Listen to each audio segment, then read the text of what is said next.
आप देख रहे हैं गुलबर्गा हेडलाइंस, जो सच को रखे आपके सामने। मनरेगा यानी उद्योग खत्री स्कीम में भ्रष्टाचार का भंडाफोड़। मदना गांव के मजदूरों से रिश्वत लेकर रोजगार छीना गया। क्या गरीबों की आवाज अब भी दबाई जाएगी? 11 अप्रैल 2025 को सेडम तालुका के मदना पंचायत में मशहूर सोशल वर्कर मोहम्मद मोइन और उनकी टीम ने एक तहरीरी शिकायत दी। ये शिकायत उद्योग खत्री स्कीम में हो रही धांधलियों को लेकर थी। स्कीम का मकसद था गरीब मजदूरों को रोजगार देना, लेकिन ग्राउंड पर कुछ और ही हो रहा था। पंचायत के पीडीओ शरणा बसप्पा और कंप्यूटर ऑपरेटर श्री सेल पर इल्जाम है कि उन्होंने लोकल मजदूरों को नजरअंदाज करके दूसरे गांव कड़ताल और कच्चाला टांडा के लोगों को काम दिया। सिर्फ यही नहीं, हर मजदूर से 150 रुपए रिश्वत लेकर पेमेंट प्रोसेस किया गया। हुकूमत के मुताबिक हर मजदूर को प्रतिदिन 370 रुपए मिलते हैं और तकरीबन 300 लोग रोजगार में लगाए जाते हैं। लेकिन इन सबको पहले संतोष नाम के पंचायत मेंबर के जरिए रिश्वत देनी पड़ती है, वरना पेमेंट डिले या रोक दी जाती है। जब मोहम्मद मोइन ने इस बेइंसाफी के खिलाफ आवाज उठाई तो उन्हें धमकियां मिली और कहा गया कि उनके खिलाफ 18 सीटी का झूठा केस दर्ज करवाया जाएगा। मदना के लोगों की डिमांड है कि मुकामी एमएलए डॉक्टर शरण प्रकाश पाटिल फौरन इस मामले में मुदाखलत करें और भ्रष्ट पीडीओ और ऑपरेटर को नौकरी से बर्खास्त किया जाए। क्या गरीबों की आवाज दबाई जाएगी या उन्हें इंसाफ मिलेगा? फैसला अब हुकूमत के हाथों में है।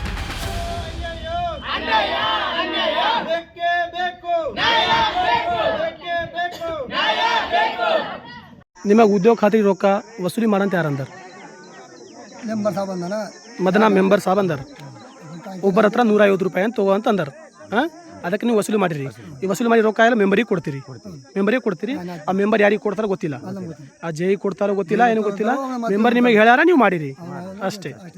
ಮತ್ತೆ ಕೆಲಸನೇ ಇಲ್ಲ ನಮ್ಗೆ. ನಾವು ಬೇರೆಯವ್ರಿಗೆ ಹೋಗಿ ಬದುಕಲಕತ್ತೀವಿ. ಮತ್ತು ನಾವು ಎಲ್ಲಿಂದ ಕಟ್ಟಬೇಕು? ಇಲ್ಲಿ ಮನೆ ಟ್ಯಾಕ್ಸ್ ಎಲ್ಲ ಹೇಳ್ರಿ. ಮತ್ತು ಇಲ್ಕರಿ ಇಲ್ಲಿ ಬರಲ್ಲ ಹೊಂಟ್ರಿ. ಇಲ್ಲಿ ನಾವು ಸೇಡೋಂಗೆ ಬಂದು ನಾವು ಇದು ಮಾಡ್ತೀವಿ ನೋಡ್ರಿ. ನಮ್ಮವರು ಗ್ರಾಮ ಪಂಚಾಯತಿ ಮದನ ಗ್ರಾಮ ಪಂಚಾಯತಿ ಇಲ್ಲಿ 70 ದಿವಸ ಆಯಿತು ಕೆಲಸ. ಒಟ್ಟು ಬಡವ ಜನರಿಗೆ ಕೆಲಸ ಕೊಡಲಾಗ್ಯಾರ. ಒಟ್ಟು ಇವತ್ತಂದರೆ ನಾಳೆ ಅಂತಾರ, ನಾಳೆ ಅಂದರೆ ಇವತ್ತು ಅಂತಾರ. ಒಂದು 2 ವಾರ 3 ವಾರ ಆಯಿತು ದಿನ ತಿರ್ಗಾಡ್ಲತ್ತೀವಿ. ಇಲ್ಲಿ ಕಂಪ್ಯೂಟರ್ ಆಪ್ರೇಟರ್ದು ಮೇನ್ ಸ್ವಿಚ್ ಅದ. ಮೇನ್ ಕಂಪ್ಯೂಟರ್ ಆಪ್ರೇಟರ್ ಇಲ್ಲಿಂದ ತೆಗೆದ್ರೆ ಎಲ್ಲ ಶುದ್ಧ ಆಗ್ತದ, ಪಂಚಾಯತಿಯ ಶುದ್ಧ ಆಗ್ತದ. ಅದ್ರ ಸಲುವಾಗಿ ಪಿಡಿಒ ಕೇಳಲಾಗ್ಯಾನ, ಕಂಪ್ಯೂಟರ್ ಯಾರು ಕಿವಿಯಾಗ ಹಾಕಲಾಗ್ಯಾರ. ಈ ಬಡ ಜನರೆಲ್ಲರೂ ಬೇರೆ ಊರಿಗೆ ಹೋಗಿ ಕೆಲಸ ಮಾಡ್ಲತ್ತಾರ. ನಮ್ಮೂರ ಕೆಲಸ ಇಟ್ಕೊಂಡು ಬೇರೆ ಊರಿಗೆ ಕೆಲಸ ಕೊಡ್ಲತ್ತಾರ. ತಾಂಡದವ್ರಿಗೆ ಕೊಡ್ಲತ್ತಾರ, ಇಲ್ಲ ಕಡ್ಚಾರ್ಲ ಕೊಡ್ಲತ್ತಾರ. ನಮ್ಮೂರಿಗೆ ಮದ್ನ ಪಂಚಾಯತಿ ಒಟ್ಟು ಕೆಲಸನೇ ಕೊಟ್ಟಿಲ್ಲ.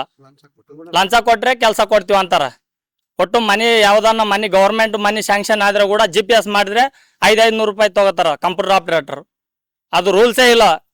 500 ರೂಪಾಯಿ ಫೋಟೋ ಹೊಡೆದ್ರೆ 500 ರೂಪಾಯಿ ತಗೋತಾರ. ನನ್ನ ಹತ್ರನೇ ತಗೊಂಡಾನ 500 ರೂಪಾಯಿ. ಅದ್ರ ಸಲುವಾಗಿ ದಯವಿಟ್ಟು ಕಂಪ್ಯೂಟರ್ ಆಪರೇಟರ್ಗೆ ಮೊದಲು ತೆಗಿಬೇಕು. ಆಮೇಲೆ ಟೈಮ್ ಟು ಟೈಮು PDO ಬರ್ಲಾಗ್ಯಾನ. ಒಂದು ವಾರದಾಗ ಒಂದ್ಸಾರಿ ಬರ್ತಾನ, ಒಂದೊಂದು ಸಾರಿ ಬರಲ್ಲ. ಅದ್ರ ಸಲುವಾಗಿ ಎಲ್ಲರಿಗೆ ದಯವಿಟ್ಟು ಕೇಳ್ಕೊಳತ್ತೀನಿ, ಇಲ್ಲಿ ಮೇನ್ ಕಂಪ್ಯೂಟರ್ ಆಪರೇಟರ್ಗೆ ತೆಗಿಬೇಕು ಮೊದಲು. PDO ಸಸ್ಪೆಂಡ್ ಮಾಡ್ಬೇಕು ಮೊದಲು.